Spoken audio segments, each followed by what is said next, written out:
Reflexión querigmática, una condición necesaria. Habiendo recibido en muchas ocasiones el sacramento de la Eucaristía, habiendo acudido también a participar frecuentemente al sacramento de la reconciliación, después de haber participado de retiros, de ejercicios espirituales, de charlas, conferencias, habiendo tomado incluso clases de religión y algunos hasta de teología, podremos decir que todo esto nos ha acercado a la santidad. Si vemos nuestra realidad, hallaremos que somos santos. Y si no lo somos, entonces todo lo que he enumerado habrá sido en vano. Yo no lo creo, porque ningún esfuerzo sincero por acercarse al Señor, por conocerlo más, por recibir su perdón, ningún esfuerzo será pequeño. Pero entonces, si no ha sido inútil todo, ¿por qué nuestra vida a veces no refleja la vida de Cristo? ¿Por qué al vernos no ven los demás la imagen de Cristo? Hoy nos detendremos en la reflexión sobre este punto que podríamos sintetizar con un solo nombre, la santidad. Y como hemos dicho en el título que dimos a esta reflexión, no es una opción la santidad, porque para entrar al reino de los cielos es una condición necesaria. Pero ¿qué esperanza tenemos entonces si acabamos de decir que a pesar de muchas cosas que algunos hemos intentado, aún estamos muy lejos de ese ideal? Es verdad que al mirar atrás y ver tantas oportunidades desperdiciadas, tanto que hemos recibido de Dios, podríamos pensar, con todo esto otro ya sería santo. Y quizás es así, pero esta realidad no debe llevarnos a abandonar el camino. Eso es lo peor que podríamos hacer. Mejor sería partir del punto donde nos encontramos en este momento y, habiendo hecho nuestra opción por Dios, no volver a dar marcha atrás. Pero si para entrar al cielo necesitamos ser santos, el hecho de que hoy no lo somos significaría que si morimos no iríamos al cielo. Mientras el Señor nos encuentre con la mano en el arado, es decir, trabajando por nuestra conversión, esforzándonos por arrancar de nuestra vida el pecado y luchando por conocerlo y amarlo más, tenemos derecho a esperar el cielo, porque Dios mira nuestros esfuerzos, conoce y valora nuestras intenciones. Él mira el corazón del hombre y no las apariencias, como dice Primera de Samuel, el capítulo 16, versículo 7. Por eso tenemos derecho a esperar la salvación, porque el Señor la ha prometido y Él no fallará. Así que mientras nosotros hayamos puesto de nuestra parte, no deberíamos temer.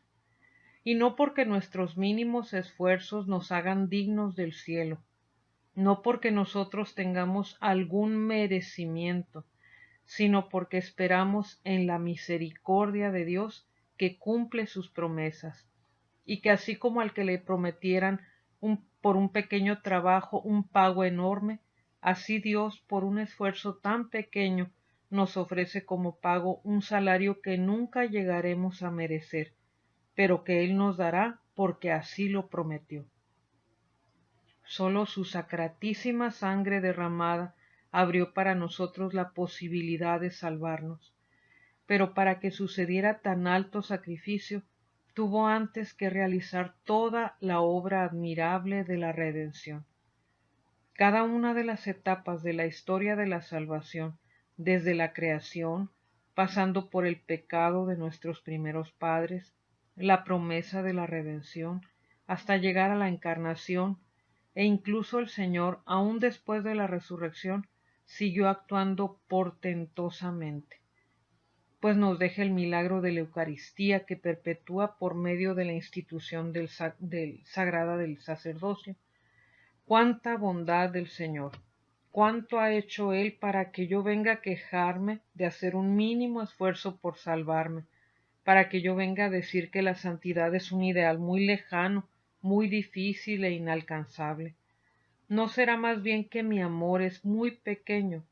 ¿No será que sigo aferrado a mis cosas, a mis pensamientos, a mis deseos opuestos a la voluntad de Dios? Y estos vienen a ser para mí como un ancla que no me permite salir del puerto del pecado hacia el mar de la gracia. No podremos jamás culpar a Dios si no llegamos a la santidad o si no nos salvamos. Y por tanto no alcanzamos la salvación al no alcanzar la santidad. Será solo por nuestra causa. Dios no pudo haber hecho por mí, por nosotros, mucho más de lo que ya hizo. Hizo todo lo posible.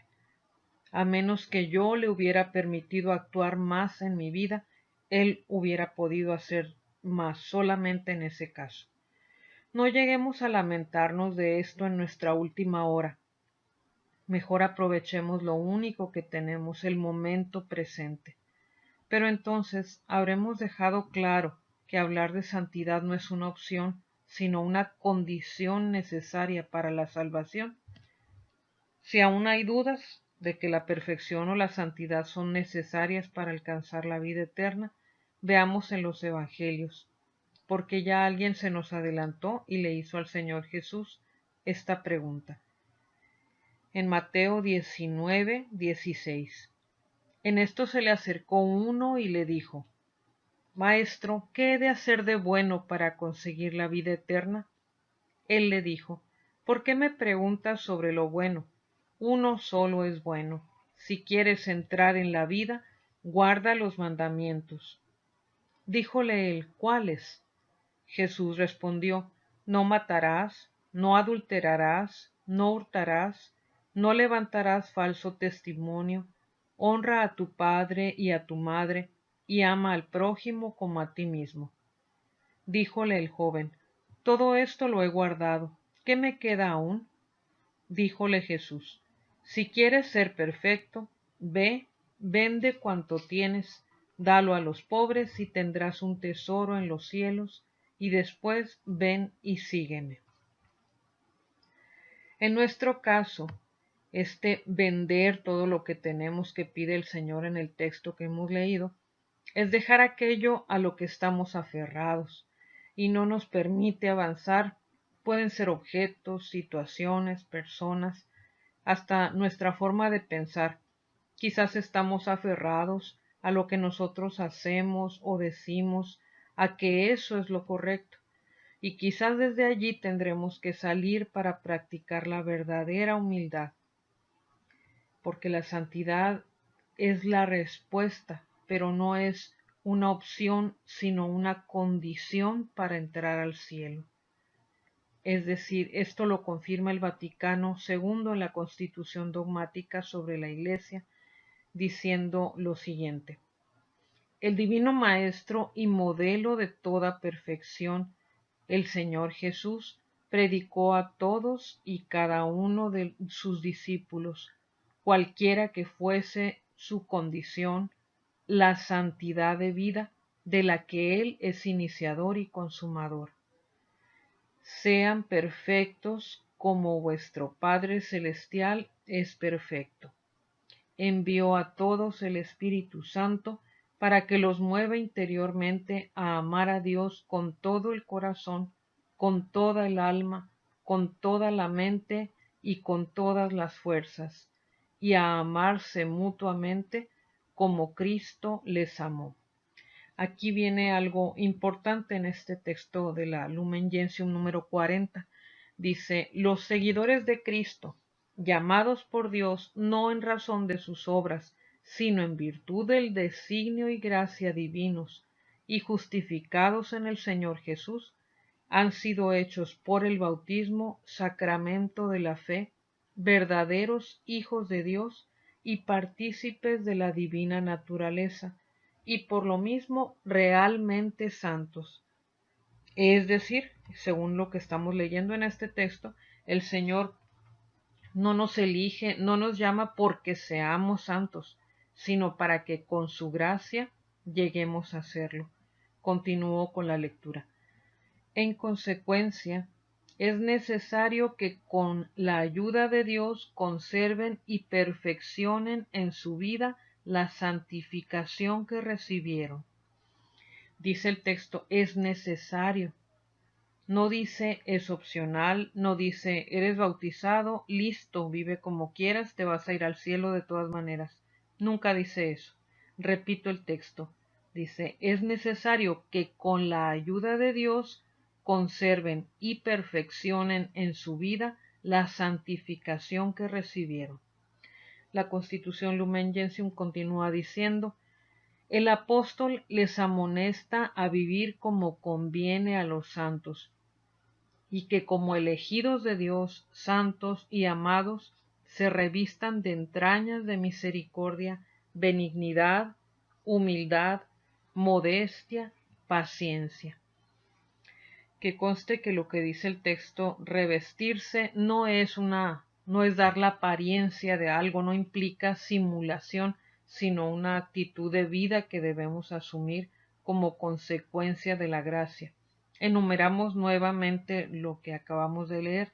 Nos pide tener entrañas de misericordia. ¿Qué implica esto?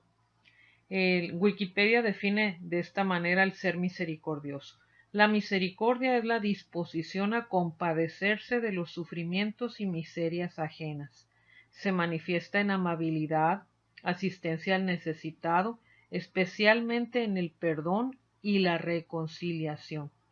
Es más que un sentimiento de simpatía, es una práctica. Y que conste que esta definición no tiene ni un poquito de piadosa, ¿no? Es lo que dice el diccionario en Wikipedia. Pero la misericordia no es todo lo que nos pide el texto que acabamos de leer. Dice también, revístanse de benignidad. Benignidad se refiere a los valores de algo o alguien que es considerado bueno en su esencia. Luego entonces, si nos pide ser buenos, es cultivar la esencia de la bondad. Y como la suma bondad se encuentra solo en Dios, solo en Cristo, el cultivarla implica unirse cada vez más íntimamente a Él. Pero el texto continúa. Parecía tan corto y ahora sus implicaciones nos hacen parecer tan largo. Nos pide humildad. Dice, como elegidos, como santos de Dios, sean humildes. No, podríamos hasta afirmar, si yo soy humilde, soy demasiado humilde. Como que no suena muy veraz esta afirmación.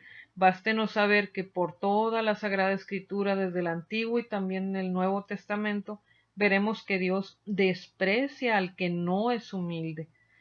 Como un ejemplo demos el texto de Santiago capítulo 4 versículo 6. Dice, Dios resiste a los soberbios y da su gracia a los humildes. De la humildad hay tanto que decir, porque aplica no solo en el actuar, pues incluso al hacer obras buenas podría moverme el sentirme superior a aquel a quien ayudo, y con solo eso, aunque en realidad hayas ayudado a alguien, para ti este acto deja de tener mérito de vida eterna. Pero también la humildad aplica hasta en la forma de pensar. Nada hagáis por rivalidad ni por vanagloria, sino con humildad, considerando cada cual a los demás como superiores a sí mismo, nos dice Filipenses 2:3. Aunque hay mucho más que decir de la humildad, volvamos al texto del que se nos pide como elegidos, como santos de Dios. Se nos pide revestirnos de modestia. El diccionario dice que modestia es la cualidad que modera nuestros actos y pensamientos, impidiéndonos creernos más de lo que somos. La modestia regula sentimientos como la presunción, la vanidad o la altanería, que son sus antónimos. En este sentido se asemeja más bien a la humildad. Y por último, en el texto que citábamos dice, a los elegidos, a los santos de Dios se les pide revestirse de o practicar la paciencia, entendiendo la paciencia como la capacidad de sufrir y tolerar desgracias y adversidades o cosas molestas u ofensivas con fortaleza, sin quejarse ni rebelarse. Solo estas cosas nos pide el Señor en la Sagrada Escritura si pretendemos ser santos o si pretendemos salvarnos, que es lo mismo. Para que nos quede claro, repitamos los textos. Dice el apóstol les amonesta a vivir como conviene a los santos, que como elegidos de Dios, santos y amados, se revistan de entrañas de misericordia, de benignidad, de humildad, de modestia y de paciencia. Continuemos ahora con el texto del Lumen Gentium del Vaticano II, número 40 de la Lumen Gentium. Y produzcan, dice, los frutos del Espíritu para la santificación. Ya habíamos hablado en otras charlas anteriores de los frutos del Espíritu Santo, que son la caridad, el gozo, la paz, la paciencia, la longanimidad, la bondad, benignidad, mansedumbre, fidelidad, modestia, continencia, castidad. Todos estos son frutos del Espíritu Santo. Pero como nosotros, dice el texto todavía, pero como caemos en muchas faltas, continuamente necesitamos la misericordia de Dios y todos los días debemos orar, perdónanos nuestras deudas. ¿Cuántas veces necesitamos nosotros repetir el Padre Nuestro? Pero vamos a continuar leyendo el texto del Vaticano. Dice, es pues completamente claro que todos los fieles de cualquier estado o condición están llamados a la plenitud de la vida cristiana y a la perfección de la caridad. ¿A qué se refiere este texto o este párrafo que leímos? Está refiriéndose a que todos sin excepción alguna, estamos llamados a la perfección, a la santidad. Cuando habla de la plenitud de la vida cristiana, está hablando de la santidad. ¿Y cómo no estaríamos llamados a la santidad si quien nos llama es santo? El Señor Jesús, Dios mismo, es santo y Él nos llama a la salvación. ¿Cómo no estaríamos llamados a la santidad si el que nos llama es santo? ¿Cómo no estaríamos llamados a la santidad si nos concede abundantes gracias para alcanzar esta meta? No tenemos ninguna excusa. Pero vamos a continuar leyendo el texto y continúa diciendo, y esta santidad suscita un nivel de vida más humano incluso en la sociedad terrena. Esto significa, comentando este párrafo que leímos, si los cristianos, los católicos, nos empeñáramos con diligencia y constantemente en agradar a Dios, en luchar por nuestra santidad, seríamos mejores ciudadanos, mejores empleados, mejores hijos, mejores padres. Si no lo somos, pues ya nos damos una idea de cuál podría ser la razón. El texto termina diciendo, en el logro de esta perfección empeñen los fieles las fuerzas recibidas según la medida de la donación de Cristo, a fin de que, siguiendo sus huellas y hechos conformes a su imagen, obedeciendo en todo a la voluntad del Padre, se entreguen con toda su alma a la gloria de Dios y al servicio del prójimo. Así, la santidad del pueblo de Dios producirá abundantes frutos, como brillantemente lo demuestra la historia de la Iglesia con la vida de tantos santos. Es esto lo que quisimos reflexionar sobre el tema de la santidad como una condición necesaria. Es una condición, pero porque el Señor previamente nos dio los medios para alcanzarla. Además, nos acompaña y nos sostiene en el camino, nos concede la intercesión de los santos, de la Santísima Virgen, la colaboración de la Iglesia por medio de los sacramentos y sacramentales, la contribución también de nuestros hermanos que vamos peregrinando en camino hacia la santidad. Por lo tanto, no es una meta inalcanzable, y aunque suene difícil o lejano para nosotros, es justamente eso, el punto, la meta a donde queremos llegar, porque solo va a valer la pena nuestra vida si encaminamos todos nuestros esfuerzos hacia esa meta. Que el Señor nos lo conceda por su gracia.